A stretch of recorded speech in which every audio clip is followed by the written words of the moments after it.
welcome to today's Urban Wood Network event. My name is Frederik Lalalke. I'm with NC State University, and I'm also a member of the Urban Wood Network and on the board. And I'm very excited to have all of you here today for this webinar. If you have any questions, please use the chat. We will try to keep track of your questions and make sure that our panelists get an opportunity to answer and address them. And with that, I turn it over to Thaddeus Driscoll in Colorado.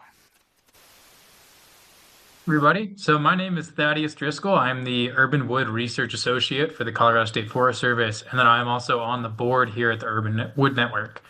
Thank you so much for coming. This is the first of a sort of a panel roundtable style event that we're hosting here at the Urban Wood Network. So the goal of today is really to build community amongst different EWN members and to have an opportunity for everyone to ask questions and learn from our more experienced members and vice versa. So specifically, what we're going to talk about today is collaborating with design professionals. And when we're talking about design professionals, we're talking about not just interior designers, but really everyone involved in that first contact with a project owner. That includes architects, program planning and development, preparation, et cetera. So everyone who works in that kind of front-end design sector of built environment, whether that's, large-scale building and development projects, if that's furniture, if that's interior wall painting, et cetera. Really everyone who's on that first design side of it and how to best collaborate with them. With that, I'm going to hand it over to our panelists to introduce themselves. Once we get through that, I would love it if everyone in the chat could introduce themselves who's here, tell us where you're from, your name, where you're from, and then also I want to hear everyone's favorite species of wood to mill. So I'm going to hand it over to Jennifer for the first introduction. Well, thank you, Thaddeus. My name is Jennifer Alger, and I am the president of Far West Forest Products. We're an urban salvaged and reclaimed lumber company out of Northern California.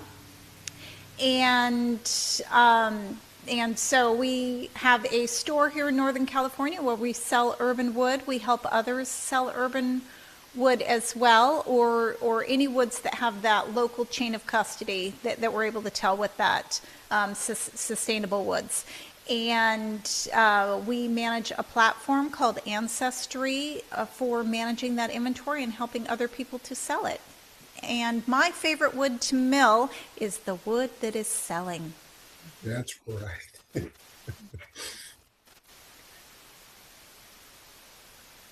Well, next, let's hear from Dwayne. Hi, everybody. My name is Dwayne Sperber. I'm located in the Milwaukee, Wisconsin region, and I'm a founding member of the Urban Wood Network and the owner of Woodward Urban Forest Products. We're a producer and supplier of urban lumber and other multiple value-added products. And interestingly, the focus of this panel today is my target audience. I work a lot with architects and others who collaborate in the built environment. And I would say that my favorite wood is American elm, and it has been for some time.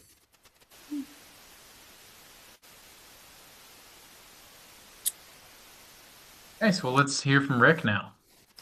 Hi, Rick Seward here from Minneapolis, St. Paul area. And I've been in the urban wood business since like 2008, but been in the wood business since for like 60 years, something like that. I'm 63. My dad started the business back in 1965. So the other part, the sister company to Wood from the Hood is actually Seward Cabinet, which has been around for those 60 years. The Wood from the Hood thing started in 2008, kind of off on a dare kind of a thing. And so we produce a lot of urban wood. We sell it. We sell it to architects, designers, homeowners, building owners, all kinds of different professional people and artisans. We also produce a lot of products in our cabinet shop. So we have a relationship with a furniture company here in Minnesota called Room and Board. They've got, I think, 24 different stores around the United States. And I think we have 18 different SKUs with them. And so they use a lot of our urban ash that's coming out of the area.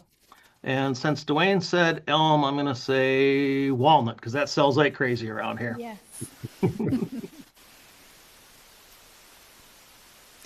I'll add that walnut's probably my favorite because that is what we sell the most of. We're in walnut orchard country. So, So that's Claro walnut, right? well, we sell a lot of Claro walnut, but the orchards are Claro rootstock and English trunks. So Yeah, we've got mainly black walnut up here. Eastern black. Yeah. Yeah. We All get right. some of that. Okay, great. Well, I think we're having a little bit of a chat issue, but let's start with one of our first questions first, and then we'll get that figured out. So this one is a question to everyone that was sent in. What characteristics do you find designers value the most in finished pieces, and what kind of brings them towards urban wood? Let's start with hearing from Jennifer. And so the question was, what do designers like to see in the characteristics? Was that correct? So, what characteristics do you find designers value the most? Got it. I would say they aren't as concerned with the characteristics that they're valuing. They're concerned that we can get it to them in a certain time and that the characteristics don't vary too much. That's one of their priorities. What is more, not that they're opposed to characteristics or having extensive characteristics, but they want to know what that variability range could be. And so giving them more information and more data behind that helps them with that. Now, sometimes you'll get a client that really just wants a very specific look, and you'll have to work with them and make sure that they're fully aware of what the wood will and won't do and what that variation range will be within that species. And sometimes it doesn't actually match up to what they're requesting. And so one of the things that I would encourage people to do is and I know I'm not directly answering your question, but one of the things I would encourage anyone working with the design community is to be very honest with them and make sure you're giving them good information about the species that they're trying to work with and what it can and likely will do.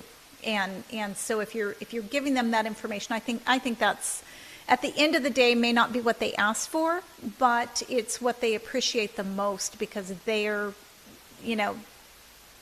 they have to make it work for their client.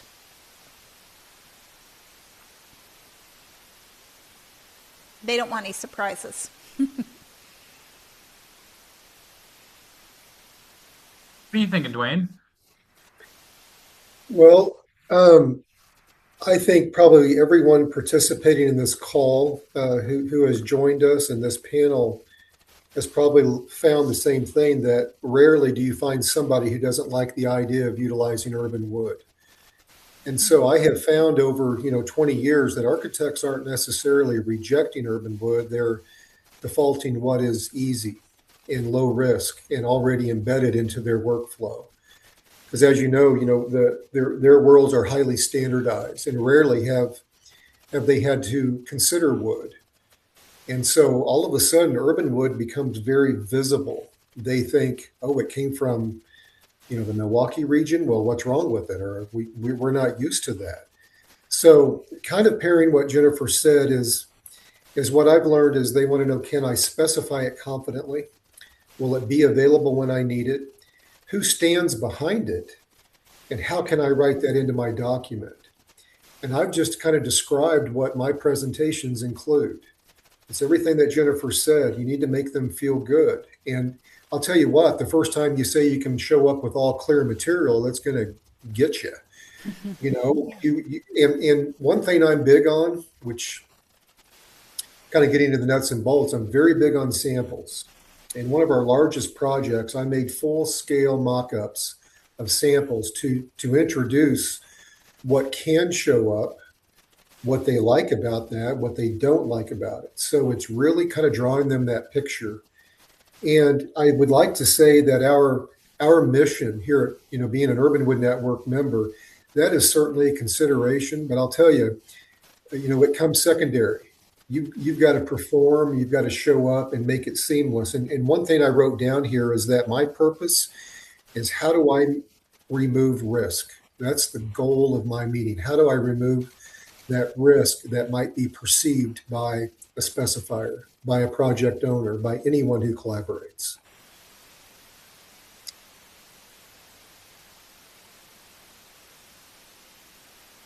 Guess that only leaves me, huh? All right. We build a lot of things for architects, designers, owners, contractors, all that kind of stuff. So it runs the gamut a lot.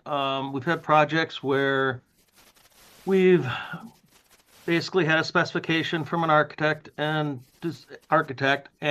they wanted a certain wood for a big architectural project. And we asked them if we could switch the species to ash, which we have a ton of at the moment. And, urban ash, reclaimed from the local area. And their question to us was, well, how much more is that going to cost? And when we told them zero, they said, let's do it. It was kind of a no-brainer for them.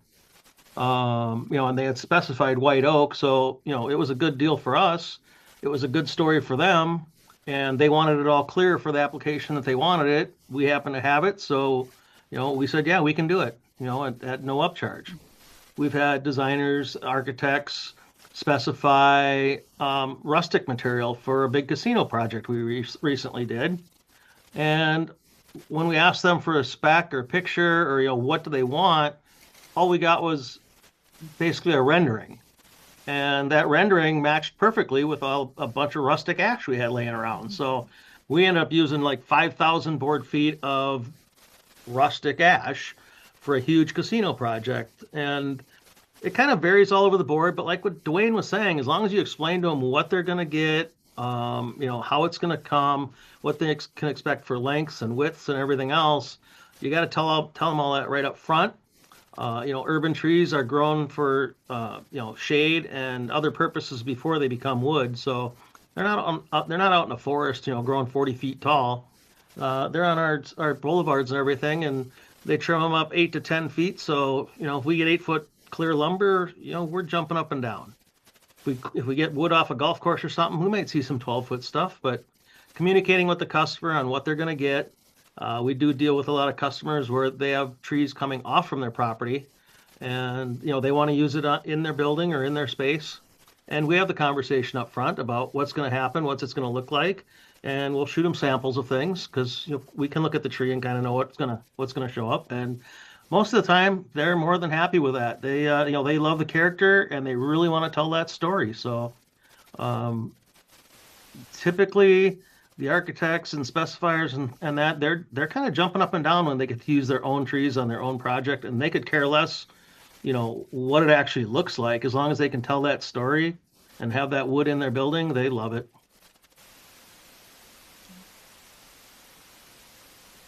Okay, nice. Well, we've got a question in the Q&A. And our first question in there is, what types of ways do the panelists use to document and meet chain of custody requirements for their customers? And I'll also add on to that, how often are you seeing chain of custody be a requirement or important in these design contracts? I'm assuming, Jennifer, do you want to? Sure.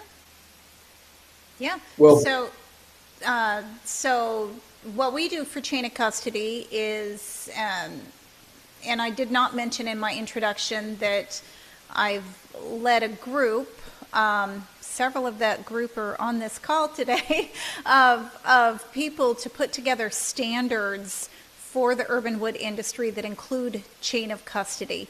And that's called USRW, Urban Salvaged and Reclaimed Woods, Inc. And it is a chain of custody program that sets very specific parameters around what is collected for chain of custody, and the source, where it came from, reason removed, and follows that chain of custody all the way through to the end user. And so if you want to see very detailed the types of data that is collected through that, you can go look at USRW. It's urbansalvagedwoods.com, and take a look at the standards. If you want to get involved in that, we're happy to have more people with it. But as far as how we track it at Far West, and we follow the standards, but we track it through Ancestry Inventory Management System. And so we put the data in there. We show the cost of goods sold. If there was any, we show where the tree came from, when it was salvaged, and we just follow that through that system. And so that's how we collect the data, but we're collecting data that was set by the USRW standards. And I'll add there that there you go. Farther away, Rick. yeah, farther away. I'll add that as Jennifer and Rick know, I've said this a lot, that I've been doing this long enough that my company has been a proven supplier, a reliable supplier. And I'm not saying that arrogantly, but we've been around long enough that we've performed consistently. And so therefore, which is very hard earned to be trusted. And they call on me and call my company out specifically. And that's because we're very visible. The only logs in our yard come from urban and community forest and is urban wood as defined by our industry. And what I know, and Jennifer knows this more than anything, is that what I know is that's not enough to carry this industry forward. That we need traceability, we need our standards and our certification. And because, if businesses change hands, or when I'm gone one day, this needs to be carried forward. And so we are starting. And so the Urban Wood Network has served, and Jennifer may not like it when I say this, but it has served as a brand. It has served as a standard, as a stamp that you are a part of something, not just a guy with a pickup and a chainsaw, selling urban wood. And so right now, today, there's value in our membership. And one of the greatest values is the development of USRW, which I always say it is our path forward. It is the way forward that'll make our industry lasting. And it's one of the biggest reasons for membership. Yeah. And I would add, I think the second part of that question too was, I thought you had asked if people care about it. The questioner, was that part of the question, Thaddeus? That's right. And yes, we have to, when we work with some of the bigger clients, we've worked with Patagonia, Google, Apple, we're working with these larger clients, they want that chain of custody. And they want to see where it came from. They want protection. They want to wave that flag that yes, we bought this and it was not harvested for its timber value, and that is very important to them. Now, that's not where most of our sales come from. Maybe the bigger individual sales, but the day in, day out sales come from DIYers, homeowners, local contractors, smaller businesses. But when they come in, or just homeowners, when they come in to the store and they're looking for something or wanting to put an order in, one of the things that they get super excited about is if we're able to tell that chain of custody. They would buy it either way on their end. But if we're able to tell that backstory, to them it's more about a backstory versus a chain of custody. But the data you're collecting for it goes hand in hand. So if you're collecting it anyways, you have the chain of custody for the bigger clients, you have the backstory and the feel-good story for the smaller clients. But it's the same data. Mm-hmm. So we've always... when we first started, our story's always been, we track our wood by the zip code that it's come from. Mm-hmm. So we have upgraded a little bit, and we are using Ancestry when the logs come in. just for ease of use and keeping track of stuff out in the yard and things, where we slam the QR code on it and we can pull that up and figure out how much wood we've got in the yard and what's where and everything else.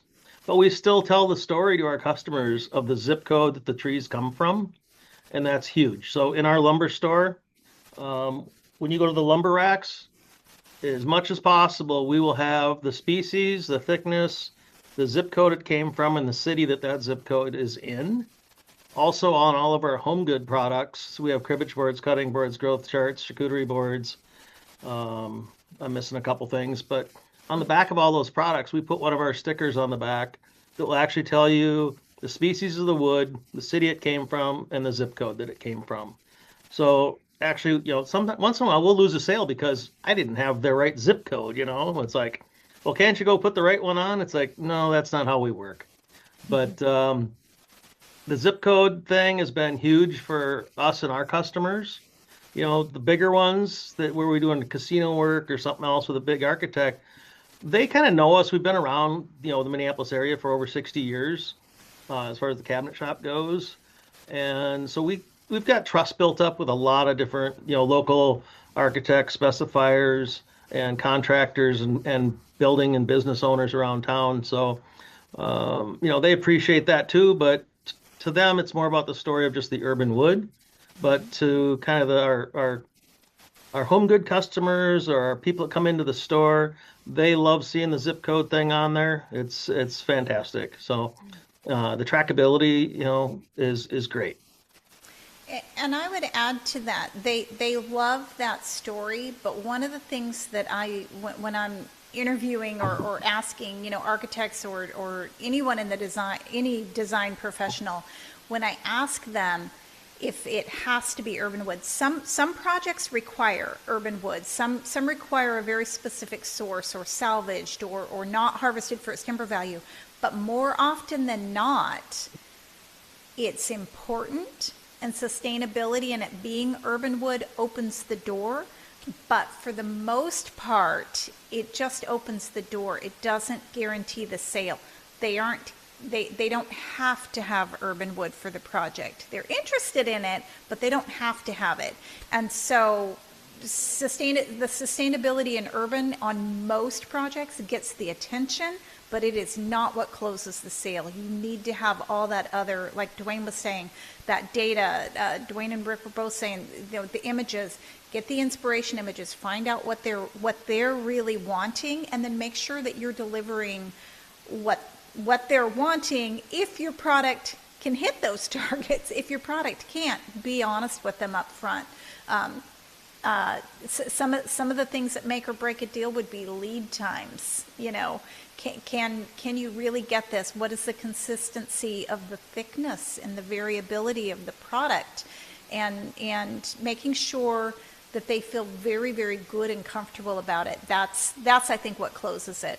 But and if you don't mind, Thaddeus, if I can add one more thing here, the anticipating or getting ready to join this, I was reminded of something that changed my direction, and it was back in 2007 when I had my first potential notable project. It was a commercial project, and the architect and project owner were on board and just excited about the use of urban wood.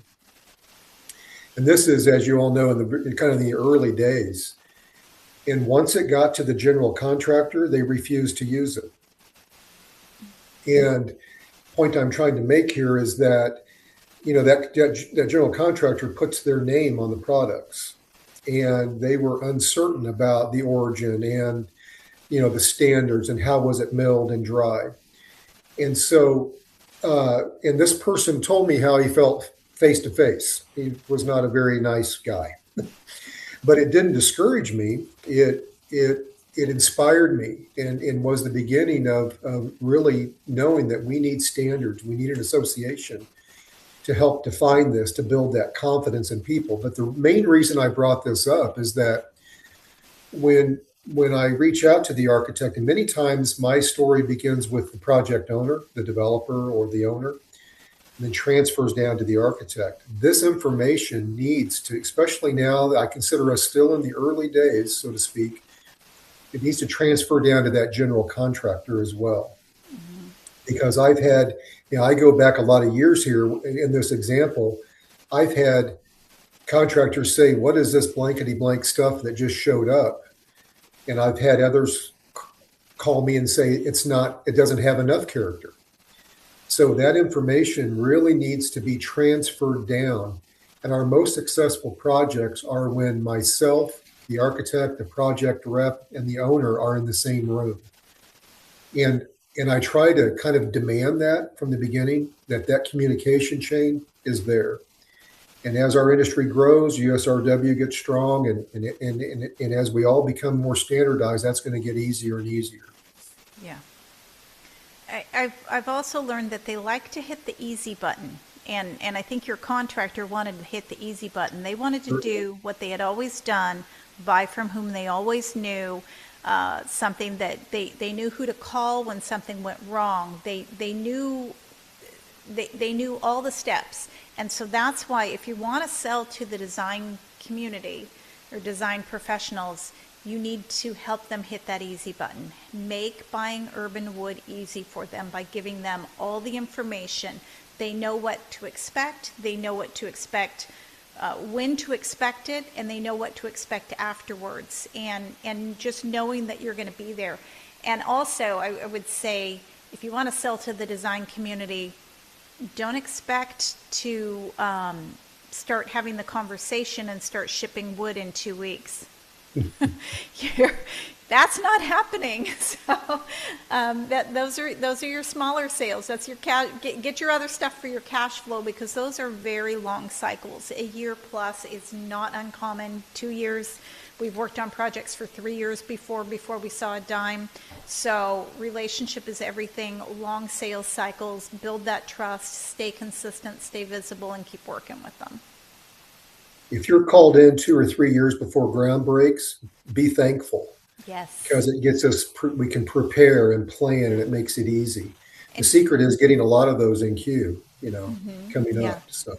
And it can be frustrating because you're putting the work in and you're not seeing the results. But in order to scale and you get enough of them in that pipeline, they start paying off.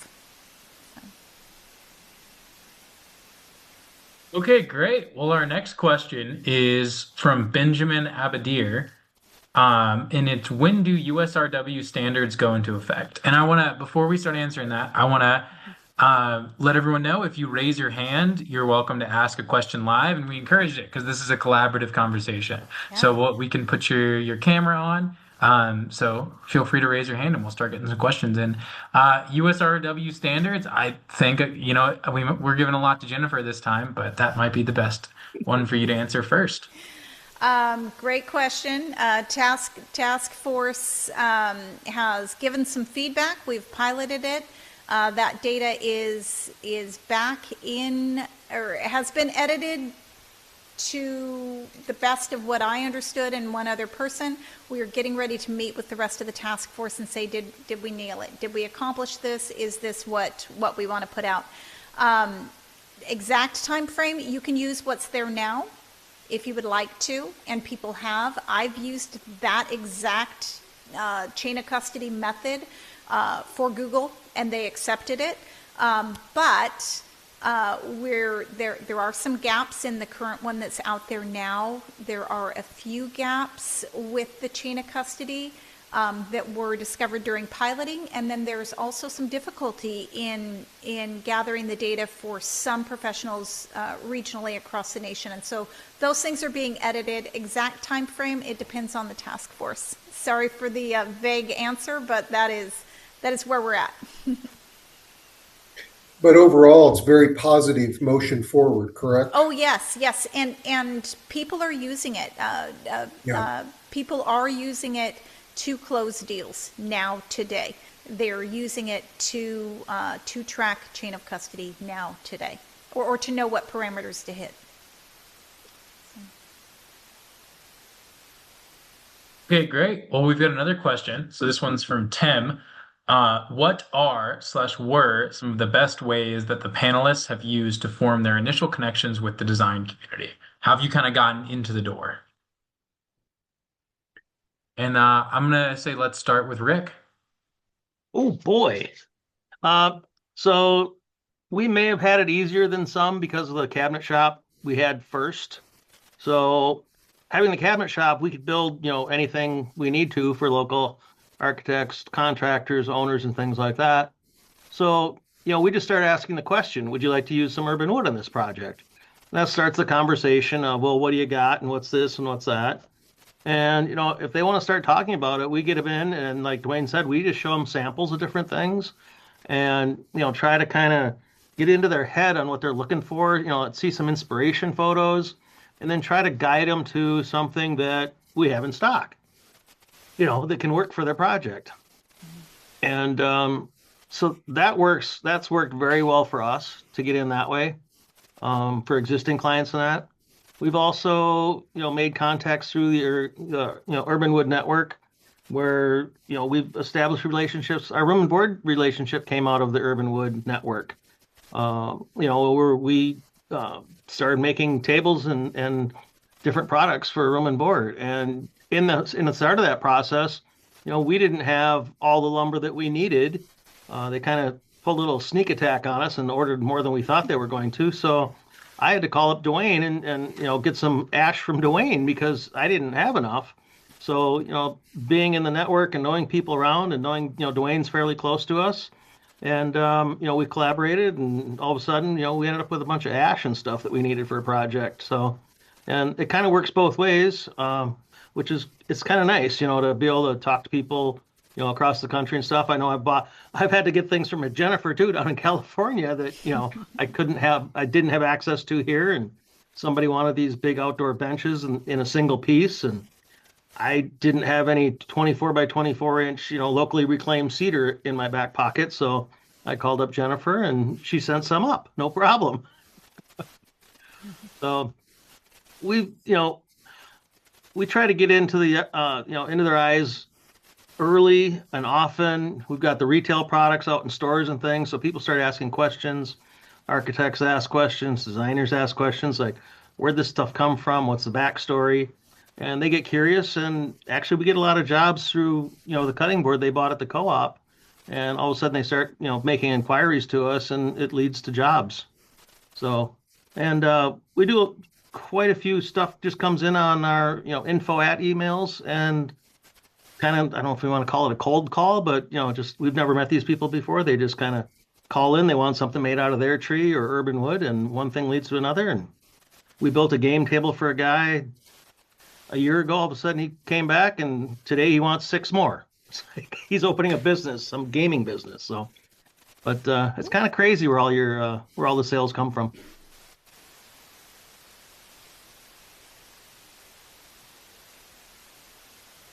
I don't know if that answered it completely enough, but What are you thinking, Dwayne?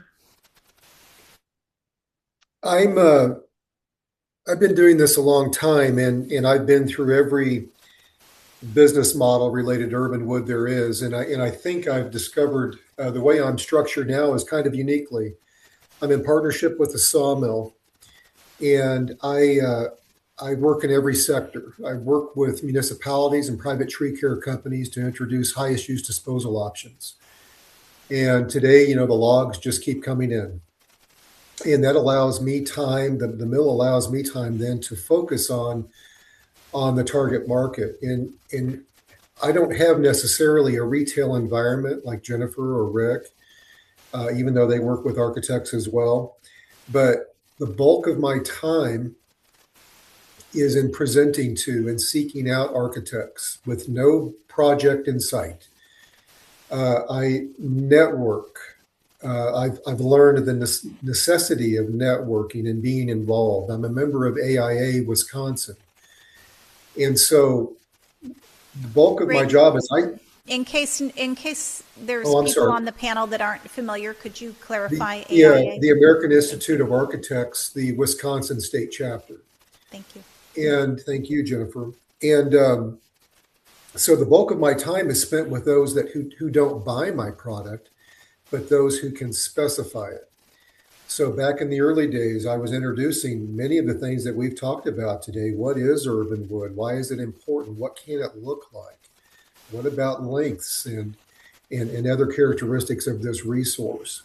So I guess the easiest way to say it is that I introduce or educate, equip, and inspire them to specify urban wood. And that model has worked for me. And so that's the bulk of it. I stay connected. I do not bid on projects. I don't even do takeoffs on plans. But my customer who pays me is the mill shop or the general contractor who has been directed to specify my products. They call, but I'm involved in every bit of the way, one way or the other. So that might sound very unique to this group on how I do that, but it's what's working, and I feel strongly that it's what's necessary. Is that education aspect. Yeah, if you're not involved early on in the project, on the bigger projects, and design professionals range, in size, but if you're not involved early on, you're out. And so they have to know who you are. You have to be out there networking. That can be at conferences. We do a lot of, not a lot, but we do a trade show a year that is a home show that is very forward facing to that market. That's very helpful with that.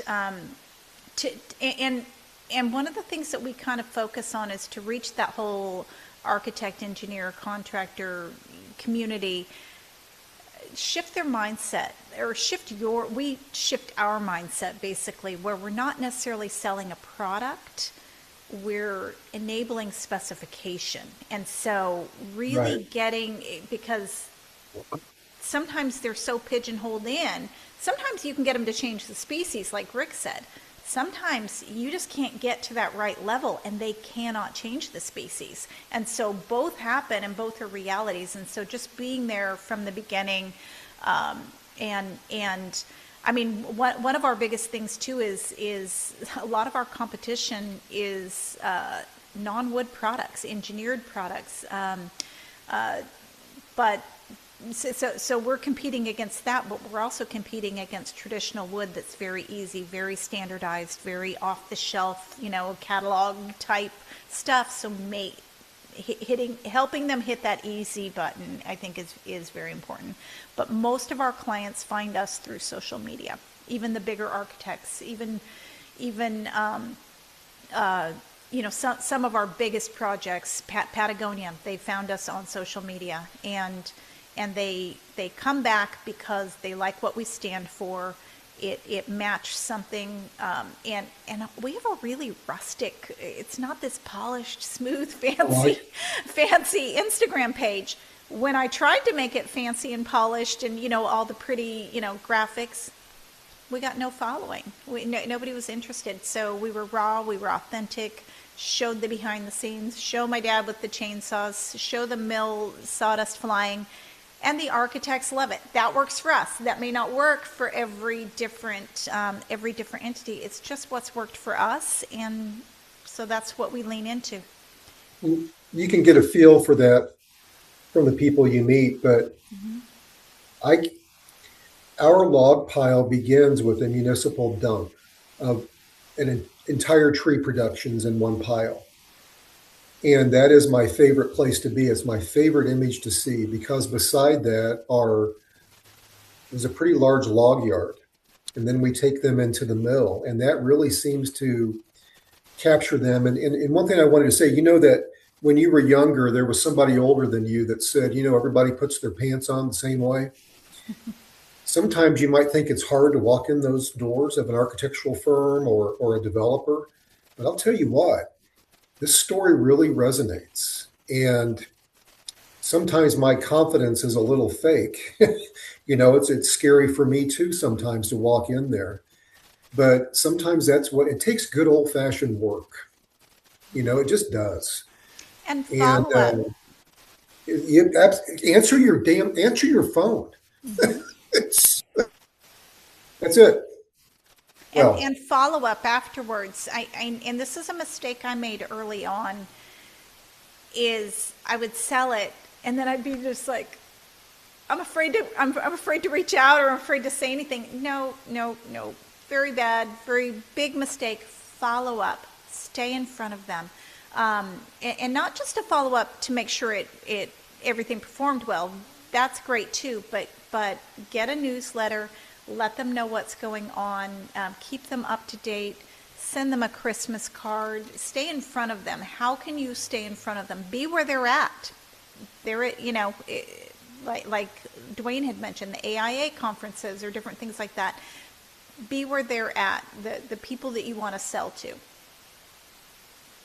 Okay, great. To add on to that too, I think when we're selling urban wood independently, we're really selling, even though it's not just our urban wood independently, we're selling the concept of urban wood, and I think we're kind of representing across the industry, no matter what that urban area is, no matter what the state is. So our next question, I'm gonna have Scott Ward actually hop on and tell us himself. Thanks so much. Can you hear me? Yeah, and let's also hear an introduction from you, Scott. Where are you from? Sure. I'm here from Tacoma Park, Maryland, and I'm with the Urban Wood Network. I'm chair of the Urban Wood Network. So my question was, what scale do you have to be working at to make this work? If you want to work with architects and designers, do you have to be a big shop? Is there any room for the smaller people to play in the space? I can answer that one, or start the answer for that one. You can start wherever you're at, and that's one of the things that the standards were built for, was giving everybody a good playbook to, if you are making sure that you're tracking your chain of custody, if you're making sure that you're properly drying your material and being consistent with it, and doing what you said you were going to do, doing things ethically and according to a good standard, then wherever you're at, however small you are, and remember, the design community isn't just these big, tech giants or stadiums or arenas or commercial spaces. It's also someone designing someone's home. And start where you're at. Know if and I didn't mention, but I represent Wood-Mizer Products. We have people who buy little $2,500 sawmills from us, and they go out and they buy a kiln, a little very inexpensive kiln, and they start their business there. And then 5 years, 6 years later, they're upgrading and they're running this, they quit their day job and that's what they're doing. Start where you're at. Just make sure you're delivering a good product that's properly dried. if you look on I've got something in mind. I'm not quite sure how to describe this company, but let's just say they help offices and other businesses set up all of their office furniture. They're like an interior designer, but for Hospitality. What's that? Hospitality. Yeah, and I looked at their supplier list and the people that they go to. Now, while Urban Wood doesn't always exist in a catalog or maybe has an easy button, so to speak, in their list of vendors that they use to fulfill things or in their little pocket of tricks exist a lot of one-off and small companies that do this custom work. And so we were talking about this before the call. Any level of production that you're at, this information it relates to you at any scale, and it comes down to that standardization, that brand, that promise, that goal or mission of the Urban Wood Network is what we hope will get us in the doors someday. But many times on the bigger projects we supply, let's just say it's a lot of wall cladding or even flooring or different millwork throughout. all of these projects typically will have, well, we need a series of conference tables, or we need 2 conference tables. Well, there's a good opportunity for you to be able to enter in what it is that you do. So this does apply to any scale of operation. It's very scalable. For sure. And like Jennifer was saying, make sure you do a good job. Make sure it's cutting. It's not, it's fair. It's fairly easy to do, but dry and sterilize is key. You got to do that. Otherwise, a year or two down the line, people aren't going to be happy if it's not dried correctly, and things start cracking or splitting or doing things like that. And that's what the standards are for, is to get everybody on the same playing field.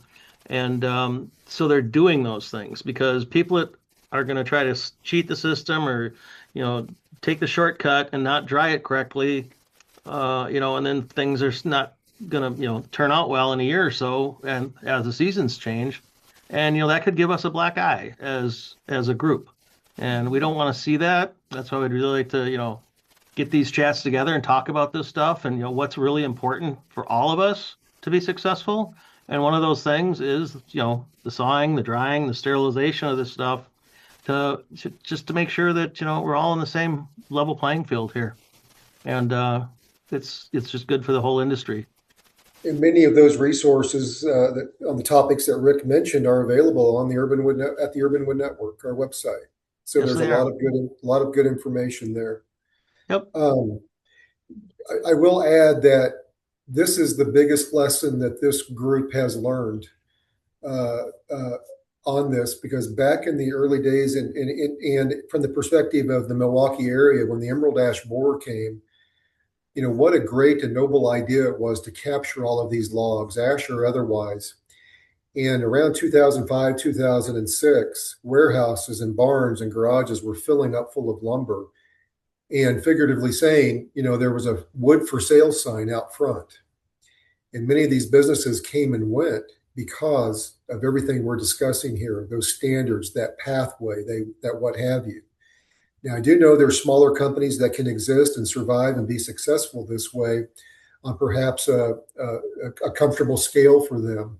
But we're about something much bigger. No matter the scale, it's the standard, it's the pathway, it's the process which will take this into our future beyond our lifetimes. Mm-hmm.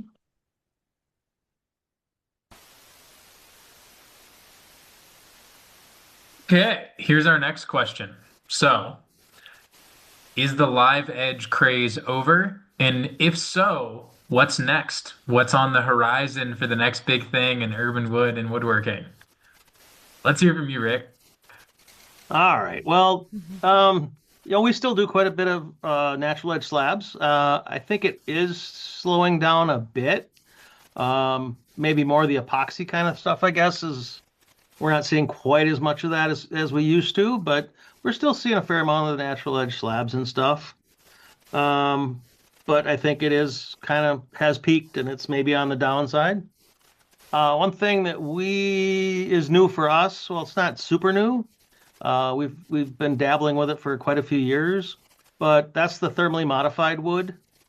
So, in our neck of the woods, we don't have too many woods that you're going to use in an outdoor environment. We don't have the cedar and that kind of stuff that in the quantities that we would need. So we've actually been messing around with the thermally modified ash, which is actually a super pretty product. It's all natural. All it does is heat the product. Basically, it's a 72-hour process.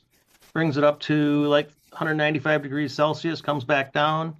It turns regular old ash into a nice caramel color that people love, and you can use it outside. So we've been selling quite a bit of it because people want to build some outdoor furniture for their decks and things, and it's catching on, and people love that there's no chemicals or anything like that. All it is a heat treatment, and you're good to go. So we love it.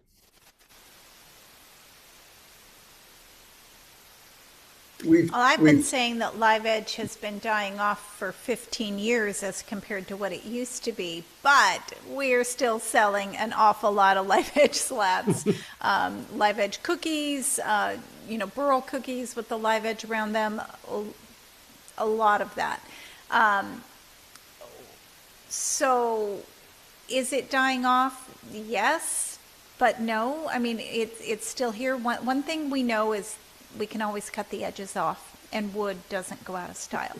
So, but we do move a lot of, we have a lot more requests for edging those slabs. They still want the big slabs, but no live edge. Nice, classic, clean, traditional, timeless looks. That is becoming more and more popular.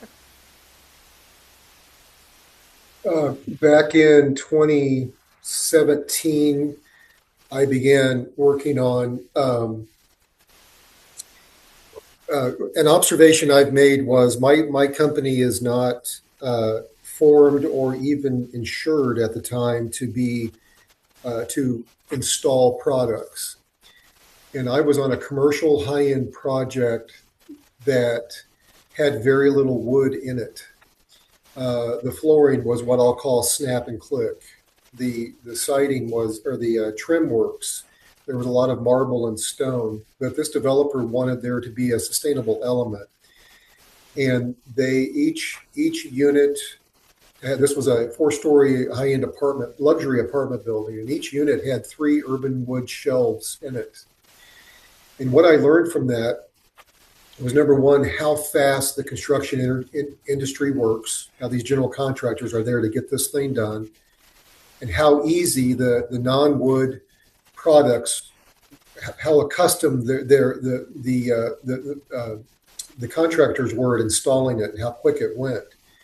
And when it came to the wood shelving, they were too scared to touch it. So they asked me to do the install. So I made all the preparations to do the install myself. And what I learned from that as I worked in this project was that the basic fundamentals of wood knowledge are diminishing given the speed and competition of development. And I believe firmly that wood is gradually coming back. But what I learned in the whole process, I was there for about 3 months. It was a rather large project. I began thinking about veneer. And today we are now producing face veneer, not my company, but with our lumber. We have our lumber sliced, and then it can be joined and seamed to create face veneer to be put on any core. And my logic in that was, number one, to meet more commercial demand, because it doesn't use a lot of wood, but that the veneer that I can provide could ultimately lead to solid wood. And on some commercial projects, it's hard for them to find a door that matches the urban wood products. So we're now making that product available for the door manufacturers so that it can match the other elements around. So Wisconsin is a very easy state to do that in. We have one of the few machines that does the slicing, and we're a big wood economy state. So that is something relatively easy for us to do. So I would say veneer would be maybe not the next step or the next thing, but it's an option to perhaps consider, because one of them leads to the other, sometimes vice versa. We've done that same thing. It's been great. Yeah. It's also a good opportunity for woods. We're in California, so we have a lot of our western hardwoods are difficult to dry.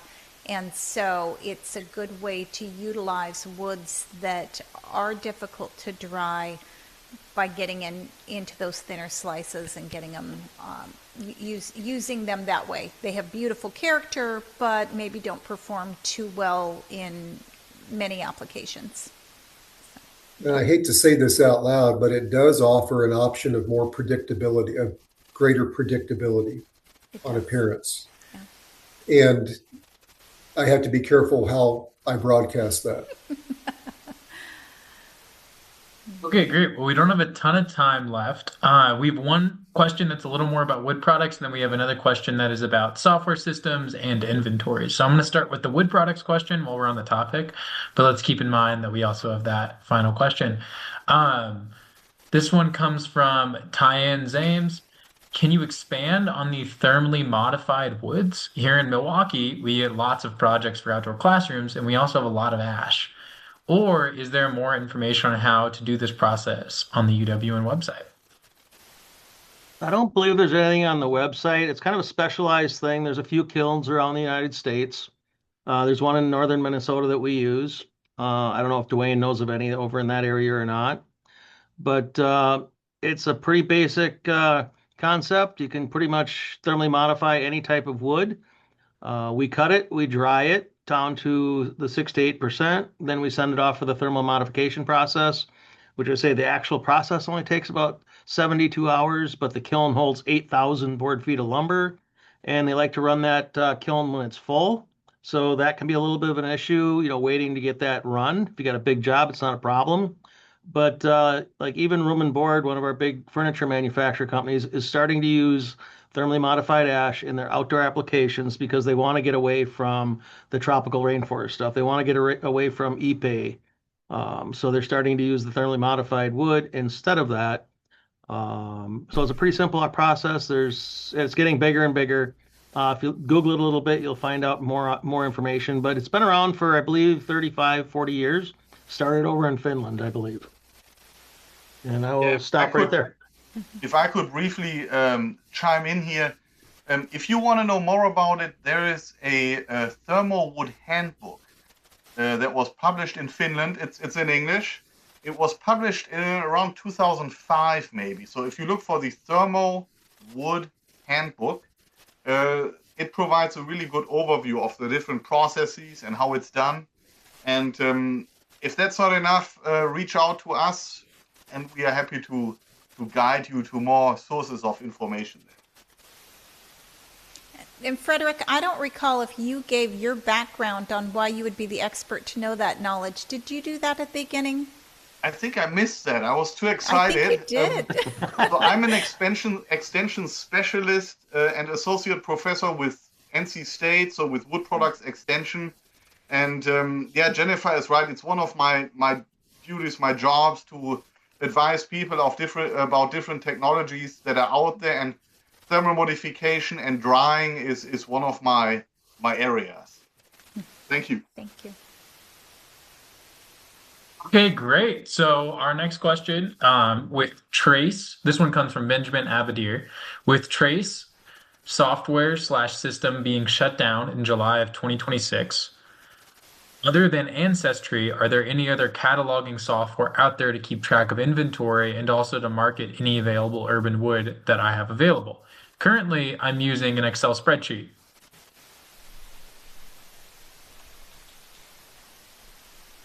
I think we're all looking at Jennifer.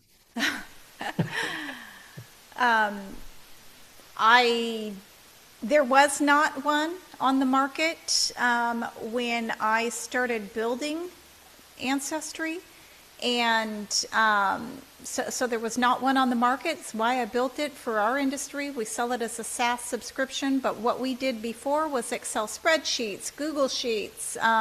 We even had an Access database built at one point. Ancestry is free to try, so go ahead and try it. There's a certain number of products that you can input into it before you would be charged anything. So there's no reason not to try. I'll add on to that too. Recently, we created the Urban Wood Network online marketplace. So it's another distinction on our Urban Wood Network directory. So if you have your products and slabs listed online, we'll reference over to that. And then it's just another link and sort of an attention point from the Urban Wood Network membership website that goes over to your website. So works really great with Ancestry, Lumber Tracker, any software. So we're pretty much at the hour. We did get one last question, but I know a bunch of people have to hop off. I'm gonna put it out there, and maybe it can be our thought to end on for the future. So this one is from Esteban Chavez. If you could create a list of products that pop with architects and interior designers, what would they be? Example, stair treads, flooring, panels, slats, etc. Every building is different. You walk in, there's always different design features and things like that. And we've always found that, we just see products or we see the plans and we say we could do this, that, or every other thing.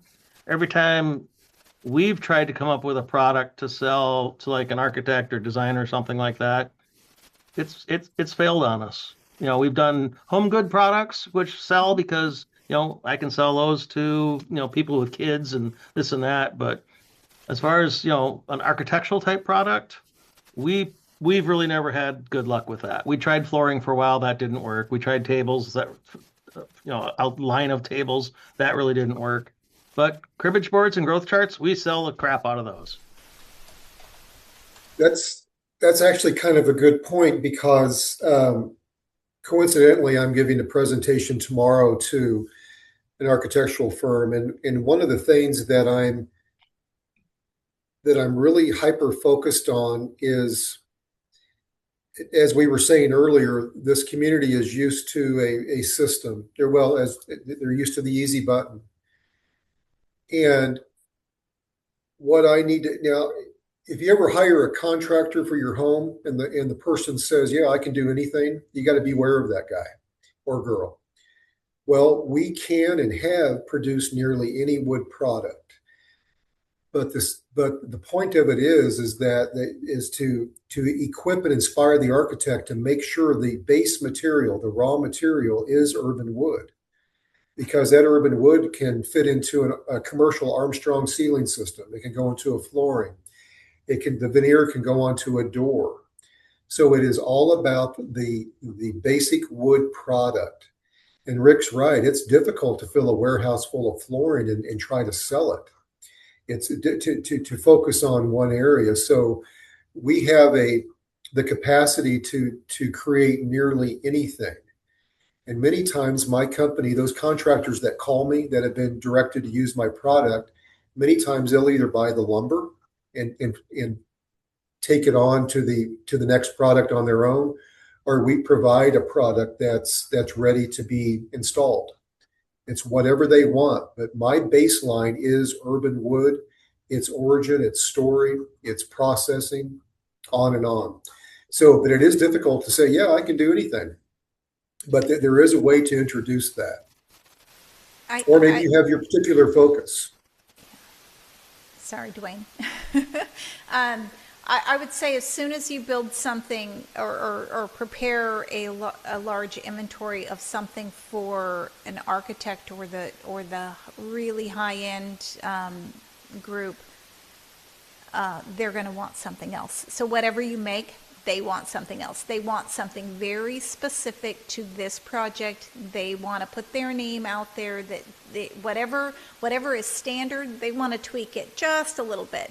So yes, they want the easy button on the wood, but the stair tread, they might want live edge on this front face, or they might want a certain bevel. Whatever it is, they're going to want something slightly different, or even different sizes, or alternating species throughout, or so. I would be very cautious on larger scale projects doing that. Now, if you want to do that, if you want to have stair treads or have those ready to go things, then make your target audience more local, smaller contractors for home remodels. Great business, great revenue stream, wonderful tie-in to urban wood as well, but cater to a smaller audience. And this panel was for all of those audiences, but just make sure you know who you're catering to and who you're marketing to if you're going to have pre-made, ready-to-go products. And then marketing would have to be huge to push those products also. Yeah. But if just food for thought, I've turned down a lot of stair tread builds this year because we couldn't get the product dried in the time frame that the contractors wanted them. architect, you're going to have a year plus. So, Right. so you've got this big window of time that you can work on things, or prepare or set expectations. But the contractor who's got a job that he needs to finish in 2 months, and it takes you 45 days to source the exact material that they need to get it cut, dried, and everything, you're really you're up against some clocks. So make sure you're very clear. Do not overpromise, overdeliver instead. Okay, great. Well, I think that's an awesome note to end on. So I want to first thank our panelists. Thank you, Dwayne, Rick, and Jennifer, so much for being here. I also want to thank everyone in the audience. So thank you all so much for being here. We'll be doing a few more events throughout the year, and we're really growing as a network right now. So we're open to any feedback and opportunities. So thank you for being here. Thanks, everyone. Thanks for hosting, Thank you Thaddeus, for and thanks everyone's everyone time. for listening.